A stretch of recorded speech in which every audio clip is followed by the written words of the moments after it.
Welcome back to another Bali COVID-19 update. This is April 21st, 2022, and my name is Bruce. And what's the weather like today? Well, the weather is so windy that I'm inside because everything in the balcony is blowing around, and I doubt if you could hear me speak even with the mic up here. And the wind speed right now, 29.4 kilometers per hour. The temperature, 30.8 degrees Celsius, and humidity, 71%. And it is cloudy, but a beautiful day, beautiful day. So with 2 days before I hit the road, I'm hoping that the weather will be like this when I leave for Sanur, and talk about that at the very end. So let's take a look at the numbers first. What are the numbers? Stable today. Really very little change from yesterday. The good news is we're still below 1,000 nationally and below 50 in Bali.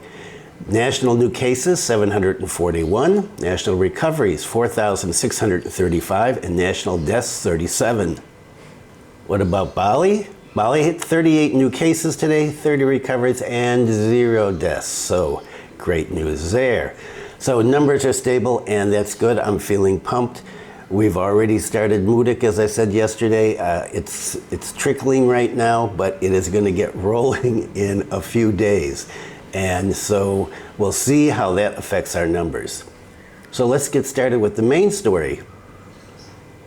The main story today is going to be about G20, because G20 is coming up. We're getting closer and closer. This is already close to the end of April.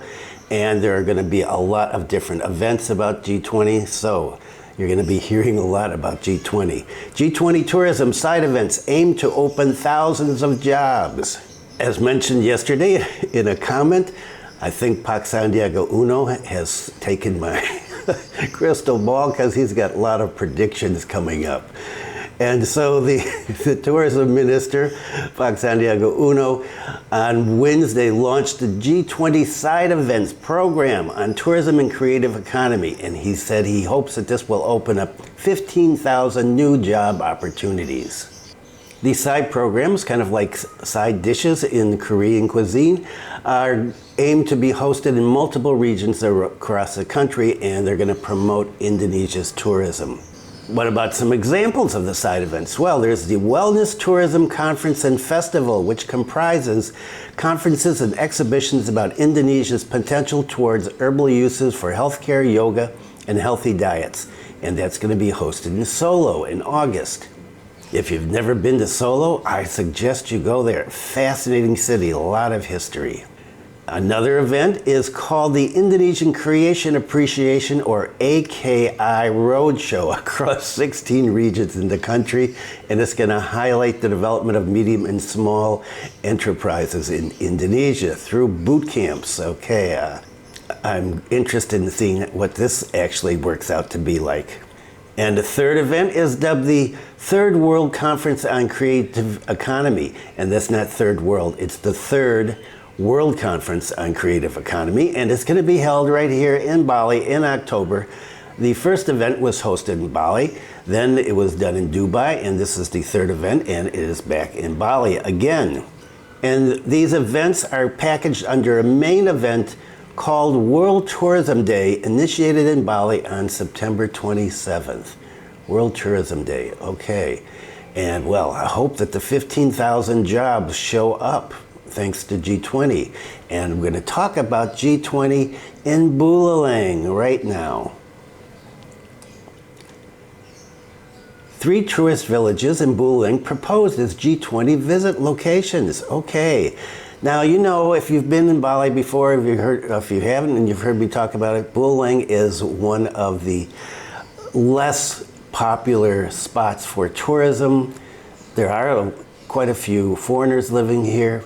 Over in the tourist areas, Pemutaran, Lovina, Antaran, Kelly Buk. even over in the Cerebrit area now. I met one, Rolf, last week. And so we have tourism here, but it's not like the tourism down south, thank God. But there are a lot of people here, a lot of young people who go down south looking for jobs, including all of my children, well, with the exception of my son, who is now going to be working up here. And that's because the tourism economy here is much less developed than in other places. So what about these 3 tourist villages? Well, the proposed tourist villages are considered to have their own potential and uniqueness, and so they deserve to be location of delegations' visits during G20. And what are the 3 tourist villages? Sudaji Village, Sambangan Village, and Munduk. Sudaji Village is known as the pioneer of tourism village in North Bali. Okay, now that's interesting because I've never been there, but that doesn't mean it's not worth a visit. And maybe I'll make one coming up in the coming months. This village has a variety of very unique traditions and beautiful natural scenery. Munduk Village is a location for tourist visits from the European continent, according to this article. Tourists will flock to Munduk Village in winter in Europe or before the turn of the year. One of the attractions is a very calm atmosphere, agrarian traditions, and the presence of waterfalls. And I have been through Munduk, never to stay, just driving through. Beautiful, beautiful area. And finally, Sambangan Village. In Sambangan Village is famous for the Aling Aling waterfall, and there's also jumping and sliding attractions for water tourism lovers. And in addition, there are ATV trails, which are quite challenging. We have ATV trails. Oh, that's related to Bali. The head of the Buleleng Tourism Office, G'day Dodi Sukma Aktiva Askara, said that these villages have been proposed through the Tourism Village Communication Forum, and the proposal is submitted to the Bank Indonesia representative in Bali because Bank Indonesia is one of the organizing committees for the G20 Presidential Summit. According to Pagdodi, all of these tourist villages are special interest tourist destinations, so there's a strong attraction and memories attached to for the visitors. According to Pagdodi, these villages have only been proposed to the organizing committee. If approved, the stakeholders will make more thorough preparations. He said the information is still in the curation process.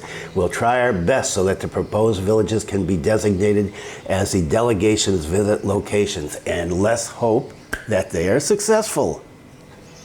And some more on Buleleng. 8 Buleleng tourism villages reached top 500 ADWI 2022. What is the ADWI? The Indonesia Tourism Village Award. And so a total of 3,419 villages from 34 provinces were registered for this award. For the province of Bali, 20 tourist villages were selected to enter the top 500.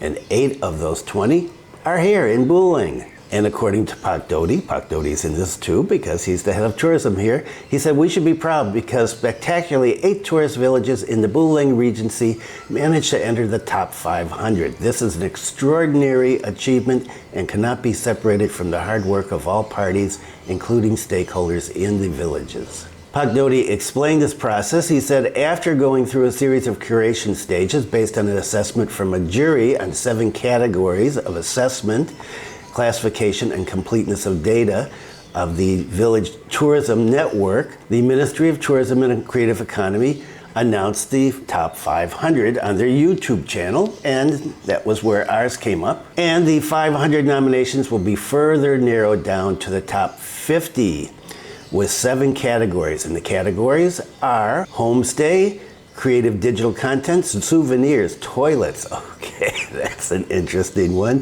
CHSE, and you know what CHSE, right? If you don't, it's cleanliness, health, safety, and environment sustainability.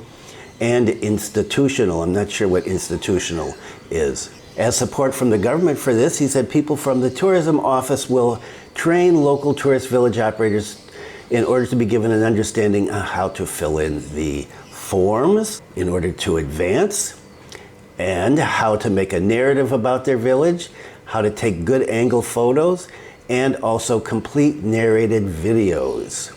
There were 75 tourist villages in Buleleng that applied for the ADWI, 29 passed, but only 8 were selected. in the top 500, and these include Les, Giriamas, Jula, Munduk, Sudaji, Bondalam, Sambanganan, and Panji.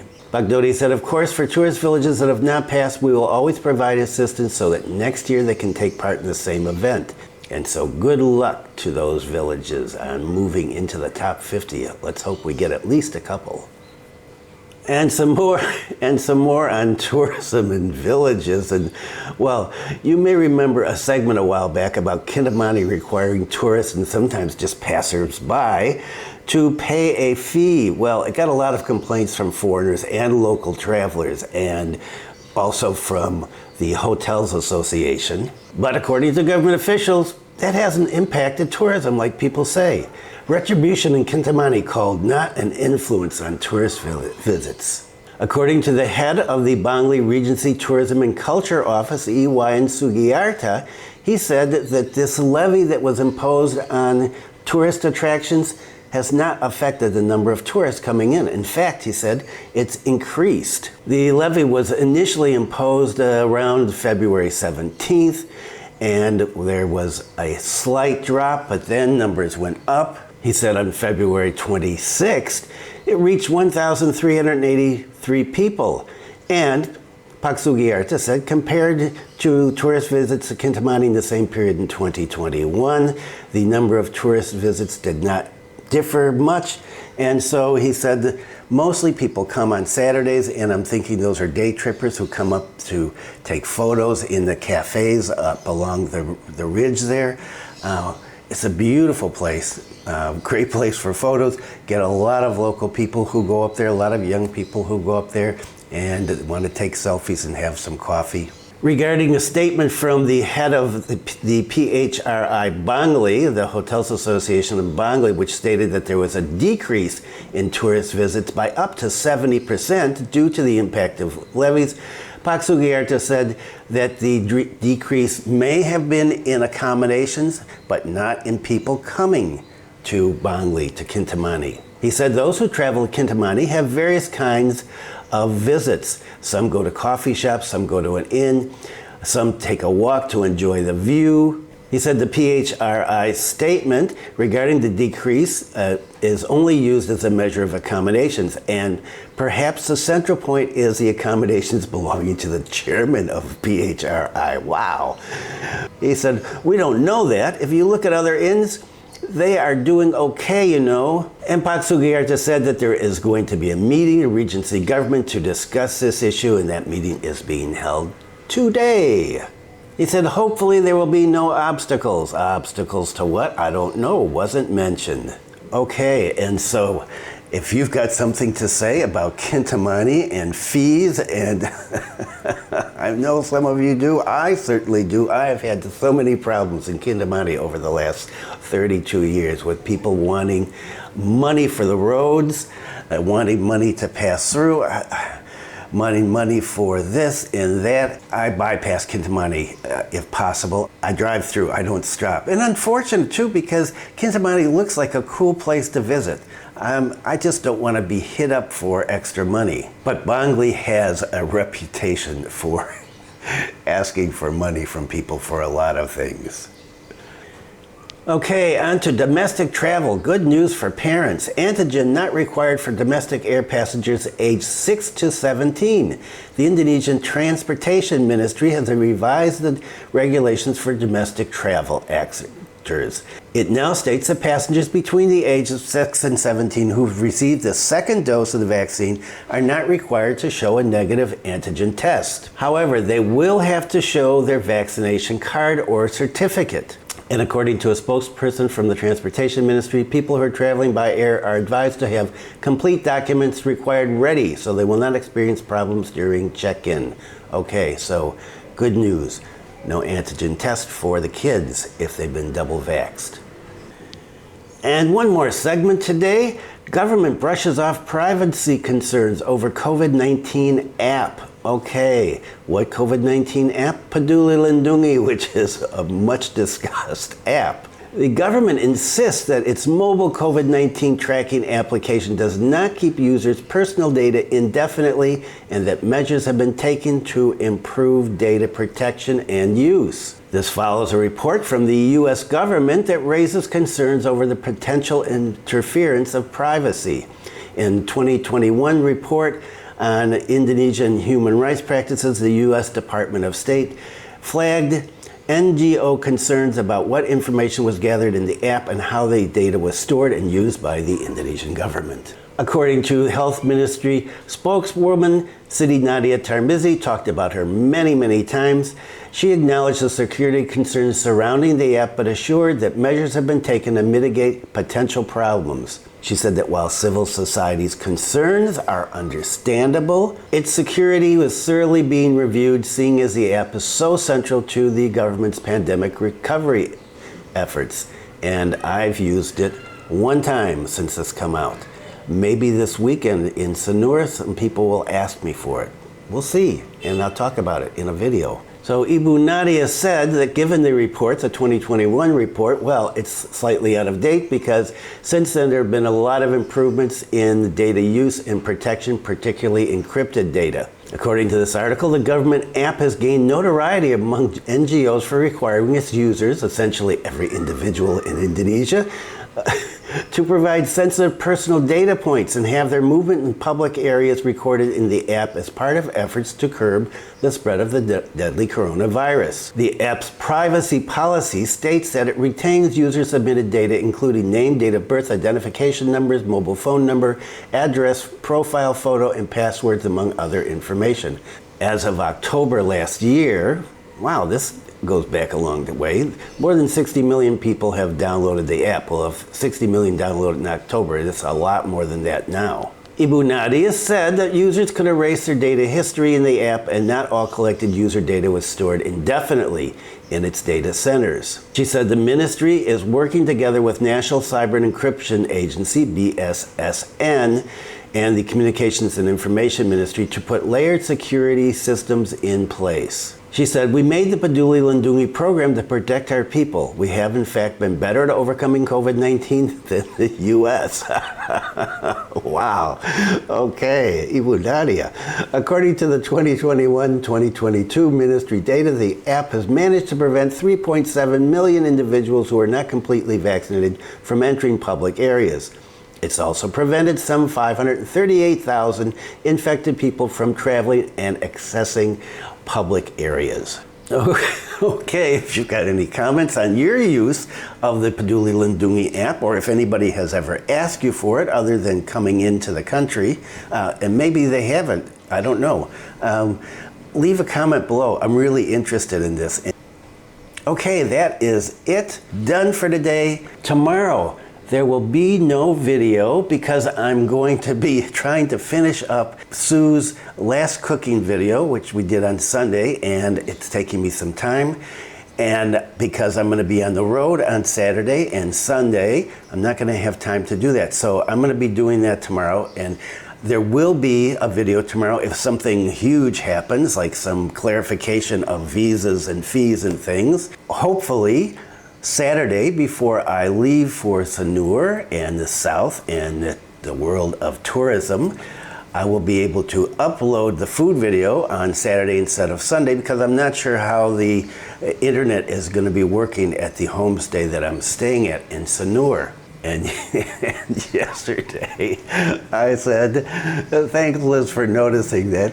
I said, okay, I'm making an announcement and I'm not going to give any details. Okay, details are, I'm going to be changing the amount of videos that I put up every week. I've been doing Monday through Saturday and then Sunday food video, and really short. The 10 minutes just does not work for me.